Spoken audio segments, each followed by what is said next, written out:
1824లో కనుగొన్న ఒక శిలాజం భూమి యొక్క చరిత్రనే మార్చేసింది. అప్పటి వరకు మనం నివసిస్తున్న ఈ భూమిపై ఎలాంటి భారీ జీవరాశులు సంచరించాయా అనే ప్రశ్న మొదలయ్యింది. అప్పటి నుండి అసలు ఈ భూగోళంపై ఏ శకంలో ఏ జీవులు ఎలా సంచరించాయన్న దానిపై పరిశోధనలు పెరుగుతూ వచ్చాయి. ఈ పరిశోధనల ప్రయాణంలో ఇప్పటి వరకు 700 రకాల డైనోసార్ జాతులకు చెందిన 11,000 రకాల శిలాజాలను శాస్త్రవేత్తలు గుర్తించారు. ఈ వీడియోలో అసలు డైనోసార్లు ఈ భూమి మీద ఎలా ఏర్పడ్డాయి, ఎలా సంచరించాయి, అంతటి భారీ జీవులు ఎలా అంతరించిపోయాయి, వాటి వారసులు ఇప్పటికీ ఈ భూమి మీద సంచరిస్తున్నాయా అనే విషయాల గురించి తెలుసుకుందాం. ఆధునిక మానవుడిగా పిలిచే హోమోసెఫియన్స్ ఈ భూమి మీద కనిపించడానికి ముందు అంటే సుమారు 245 మిలియన్ సంవత్సరాల నుండి 66 మిలియన్ సంవత్సరాల వరకు డైనోసార్లు జీవించాయి. ఈ డైనోసార్లు 1 అడుగు నుండి 200 అడుగుల వరకు హైట్ ని కలిగి 175 మిలియన్ సంవత్సరాల పాటు ఈ భూమిని పాలించాయి. ఇందులో మొక్కలను తినే సాధు జంతువుల నుండి తోటి డైనోసార్లను వేటాడే క్రూరమైన డైనోసార్ల వరకు ఈ కాలంలో కనిపిస్తాయి. ఈ యుగాన్ని మీసోజాయిక్ ఎరా అని పిలుస్తారు. ఈ యుగాన్ని 3 భాగాలుగా విభజించారు.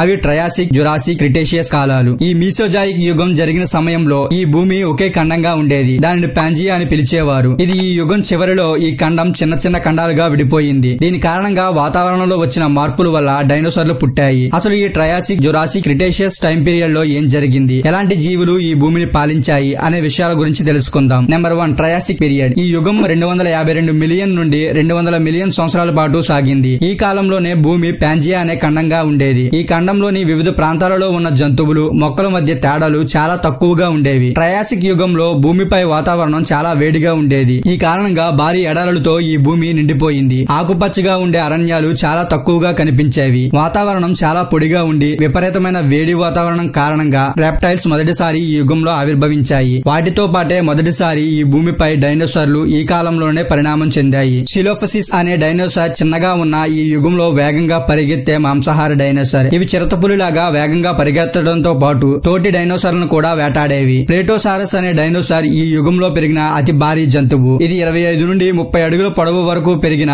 శాకాహార జంతువు. ఇంకా ఇలాంటి ఎన్నో రకాల డైనోసార్లు ఈ యుగంలో జీవించాయి. అయితే ఈ యుగం చివరి దశకు చేరుకున్నప్పుడు భారీ భూకంపాలు, అగ్నిపర్వత విస్ఫోటనాలు జరిగాయి. ఈ కారణంగా పాంజియా 2 భాగాలుగా విడిపోయింది. అలా విడిపోయిన ఖండం కారణంగా నార్త్ అట్లాంటిక్ ఓషియన్ అనే మహాసముద్రం ఆవిర్భవించింది. Number 2, Jurassic period. ఇది 2001 నుండి 145 మిలియన్ సంవత్సరాల పాటు సాగింది. ట్రయాసిక్ చివరిలో జరిగిన భారీ విధ్వంసం కారణంగా భారీ సంఖ్యలో జంతువులు మరణించాయి. కానీ డైనోసార్లు బ్రతకడంతో పాటు మరికొన్ని రకాల డైనోసార్లు ఈ యుగంలో పుట్టాయి. ఈ ఖండం 2గా విడిపోవడం వల్ల లారేషియా, గోండ్వానా అనే 2 కొత్త ఖండాలు ఏర్పడ్డాయి. కానీ కొన్ని ఫాజిల్ రికార్డుల బట్టి జురాసిక్ పీరియడ్ స్టార్టింగ్ లో ఈ 2 ఖండాల మధ్య కొన్ని భూ సంబంధాలు ఉన్నాయని తెలుస్తుంది. కానీ ఈ యుగం చివరికి చేరుకునే సమయానికి ఈ భూమి మధ్య మార్పులు రావడం ప్రారంభం అయ్యింది. ట్రయాసిక్ తో పోలిస్తే జురాసిక్ కాలంలో వాతావరణం చాలా భిన్నంగా మారిపోయింది. ఈ కాలంలో వాతావరణంలో అధికంగా కార్బన్ డయాక్సైడ్ ఉండేది. ఇది ప్రెజెంట్ భూమిపై ఉన్న వేడి కంటే అధికంగా ఉండేది. కొత్త ఖండాలు ఏర్పడడం వల్ల సముద్రాలు పెరిగాయి. అలా సముద్రాలు పెరగడంతో వాతావరణం మారిపోయి వర్షపాతం పెరిగింది. వాతావరణంలో వచ్చిన మార్పుల వల్ల పెద్ద పెద్ద చెట్లు, వృక్షాలు భూమి మీద విస్తరించాయి. డిప్లోడోకాస్, బ్రాకియోసారస్, ఎప్టోసారస్ లాంటి పెద్ద మొక్కలను తినే డైనోసార్లు భూమి మీద ఆధిపత్యం చెలాయించాయి. వీటితో పాటు ఎల్లోసారస్ అనే మాంసాహార జీవి 30 అడుగులు పొడవు పెరిగి ఈ భూమిని పరిపాలించింది. జురాసిక్ చివరి నాటికి ఈ భూమి మీద డైనోసార్స్ ఆధిపత్యం చేయడం ప్రారంభించాయి. ఈ యుగం డైనోసార్లకు స్వర్ణ యుగం లాంటిది. ఈ యుగం చివరిలో వచ్చిన మార్పుల తర్వాత క్రిటేషియస్ పీరియడ్ ప్రారంభం అయ్యింది. Number 3, Cretaceous period. ఇది 145 నుండి 66 మిలియన్ సంవత్సరాల పాటు సాగింది.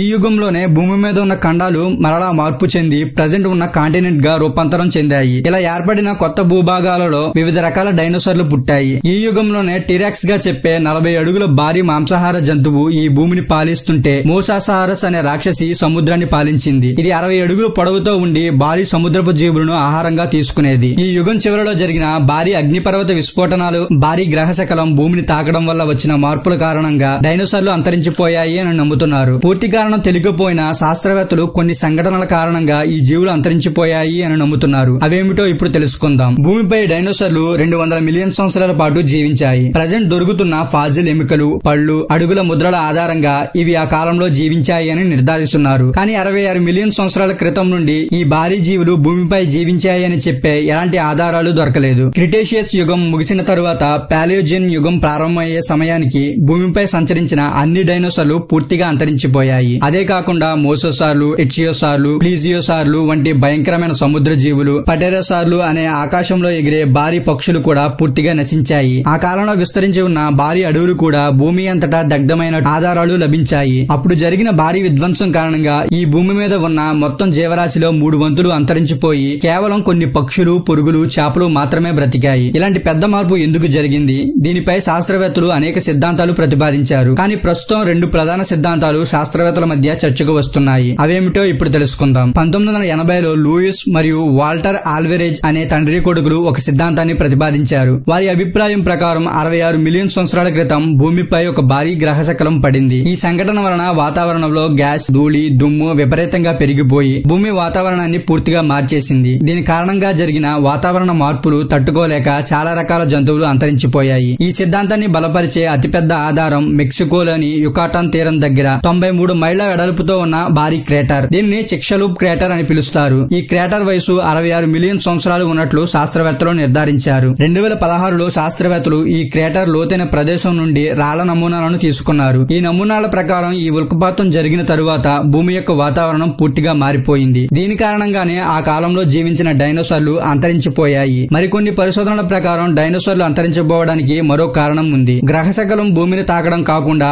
భూమిపై చోటు చేసుకున్న భారీ అగ్నిపర్వతాల విస్ఫోటనాలు. భారతదేశంలోని డెక్కన్ ట్రాప్స్ అనే ప్రదేశంలో 60 నుండి 65 మిలియన్ సంవత్సరాల క్రితం భారీ అగ్నిపర్వతాలు విస్ఫోటించాయి. ఈ విస్ఫోటనాలు భూమి వాతావరణాన్ని పూర్తిగా మార్చేశాయి. కార్బన్ డైఆక్సైడ్ వంటి విషవాయువులు వాతావరణంలో చేరడంతో భూమి యొక్క ఉష్ణోగ్రతలు విపరీతంగా పెరిగిపోయాయి. ఈ మార్పులతో పాటు భూకంపం, అగ్నిపర్వతాల విస్ఫోటనం, సునామీలు తరచుగా రావడం వల్ల ఈ జీవులు అంతరించిపోయాయి. వీటితో పాటు మరో సిద్ధాంతాన్ని శాస్త్రవేత్తలు ఊహించారు. అదేమిటంటే అగ్నిపర్వతాలు విస్ఫోటన కారణంగా డైనోసార్లు బలహీనపడ్డాయి. ఆ తర్వాత ఒక భారీ గ్రహశకలం భూమిని తాకినప్పుడు అవి పూర్తిగా అంతరించిపోయాయి. విపత్తు ఏదైనా సరే 66 మిలియన్ సంవత్సరాల క్రితం జరిగిన ఈ ప్రమాదంలో భూమి మీద ఉన్న 75% జీవరాశి అంతరించిపోయింది. మిగిలిన జీవరాశులు కాలక్రమేణా పరిణామం చెందుతూ వాతావరణ మార్పులకు అనుగుణంగా మారుతూ వస్తున్నాయి. అలా మారిన డైనోసార్ల వారసుల గురించి తెలుసుకుందాం. మనం డైలీ చూసే పక్షులు థెరోపోడ్స్ అనే డైనోసార్ వర్గానికి చెందినవిగా భావిస్తారు. వీటితో పాటు కోడి క్రిటేషియస్ పీరియడ్ లోనే అతి భయంకరమైన టీరెక్స్ తో DNA పోలికను కలిగి ఉంది. ఇంకా ముసళ్లు, తాబేళ్లు, ఆస్ట్రిచ్ పక్షులు మిలియన్ సంవత్సరాల నుండి పరిణామం చెందుతూ వచ్చిన డైనోసార్ వారసులే. హోప్ ఈ వీడియో గానీ ఇన్ఫర్మేటివ్ గా అనిపిస్తే లైక్ చేయండి. మన ఛానల్ ని సబ్స్క్రైబ్ చేయండి.